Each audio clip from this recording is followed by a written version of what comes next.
Hi friends, welcome to அம்மாவின் சமையலறை கோயம்புத்தூர் சமையல். வாங்க இன்னைக்கு ரொம்ப சூப்பரான எண்ணெய் கத்திரிக்காய் குழம்பு எப்படி செய்யலாம்னு சொல்லி பார்க்கலாம்.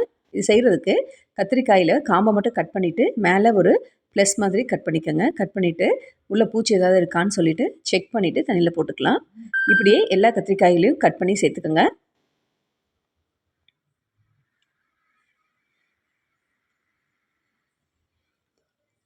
அடுப்பில் ஒரு கடாய் வச்சு 4 ஸ்பூன் அளவுக்கு நல்லெண்ணெய் சேர்த்துக்கிறேன்.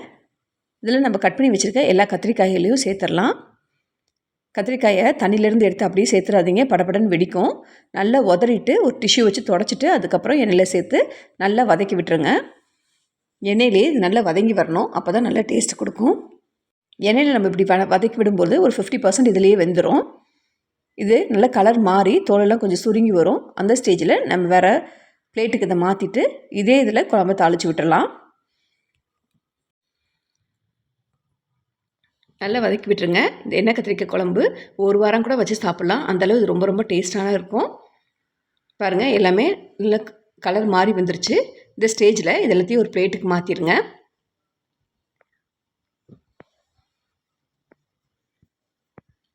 அந்த எண்ணெயிலேயே நம்ம தாளித்து விட்டுடலாம். தாளிக்கிறதுக்கு ஒரு சின்ன ஸ்பூனுக்கு 1 ஸ்பூன் அளவுக்கு வெந்தயம் எடுத்துருக்கேன்.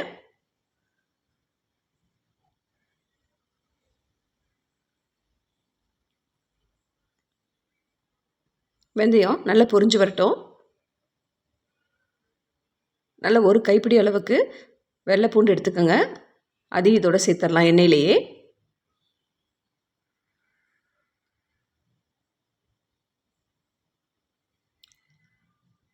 சின்ன வெங்காயமும் ஒரு கைப்பிடி அளவுக்கு எடுத்து வச்சுருக்கேன், அதையும் இதோடு சேர்த்துக்குங்க. வெங்காயம் பூண்டு அளவுகள் உங்களோட டேஸ்ட்டுக்கு சேர்த்துக்குங்க. இல்லை வெங்காயம் பூண்டு எங்களுக்கு சேர்க்க பிடிக்கல அப்படின்னா அதை மட்டும் ஸ்கிப் பண்ணிவிட்டு குழம்ப இதே மாதிரி செய்யுங்க. எண்ணெயிலே நல்லா வதக்கி விட்டுக்கலாம். இதோட ஒரு 2 கொத்து அளவுக்கு கருவேப்பிலை சேர்த்துக்கோங்க. கருவேப்பிலை, வெங்காயம், பூண்டு இதெல்லாமே இந்த குழம்புக்கு நல்ல ஒரு ஃப்ளேவரும் டேஸ்ட்டும் கொடுக்கும். ஆனால் இது நல்லா எண்ணெயிலே நல்லா வதங்கி வரணும்.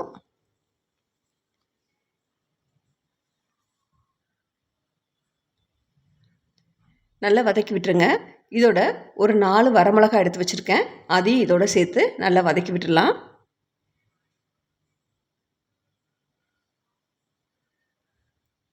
இது எல்லாமே எண்ணெயில் நல்லா வதங்கி வந்தால் தான் டேஸ்ட் நல்லாயிருக்கும்.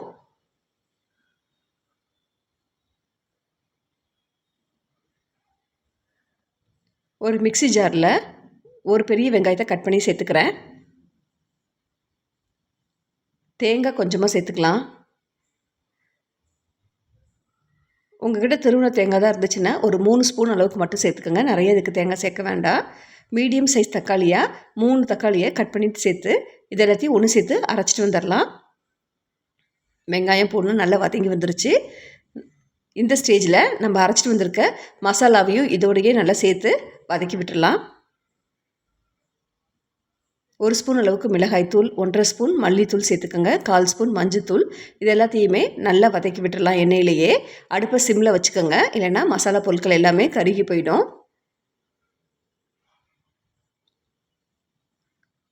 கொஞ்சமாக மிக்ஸி ஜாரில் இருக்க தண்ணியை நான் சேர்த்துக்கிறேன்.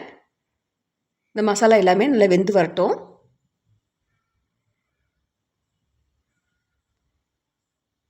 ஒரு நெல்லிக்காய் அளவுக்கு புளியை ஊற வச்சு வச்சுருக்கேன், அதனால் கரைச்சிட்டு இதோட சேர்த்துக்கலாம்.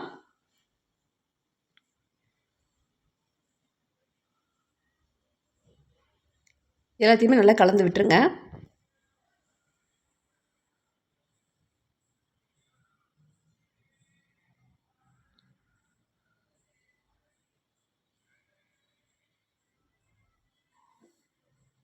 இந்த குழம்புக்கு தேவையான அளவு உப்பு சேர்த்துக்கலாம்.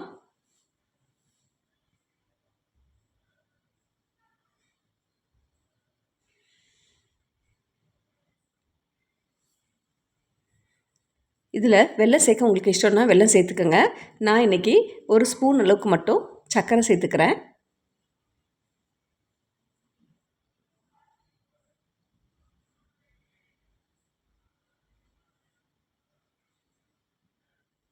ஒரு சிலர் நிறைய வெல்லம் சேர்த்து செய்வாங்க, அது ரொம்ப இனிப்பு அடித்த மாதிரி ஆயிடுது. அதனால் ஒரே 1 ஸ்பூன் மட்டும் சர்க்கரை சேர்த்துட்டு அதுக்கப்புறம் நம்ம எடுத்து வச்சுருக்க கத்திரிக்காய்களை இதோட சேர்த்துக்கிறேன். கத்திரிக்காய் எல்லாத்தையும் சேர்த்து இதுலேயே நல்லா வதக்கி விட்டு வேக விடுங்க. உங்களுக்கு ட்ரையாக இருந்துச்சுன்னு தோணுச்சுன்னா கொஞ்சம் ஒரு 1/2 டம்ளர் தண்ணி சேர்க்கணுன்னா இந்த ஸ்டேஜில் சேர்த்துட்டு மூடி வச்சு வேக வைங்க. எனக்கு இந்த மசாலாலேயே கத்திரிக்காய் நல்லா வெந்துடும்.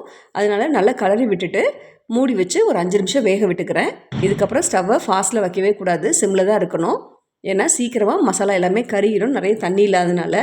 மூடி வச்சு ஒரு 5 நிமிஷம் வேக விடலாம். இடத்துல ஒரு தடவை திறந்து பார்த்துட்டு கலரி விட்டுக்கோங்க.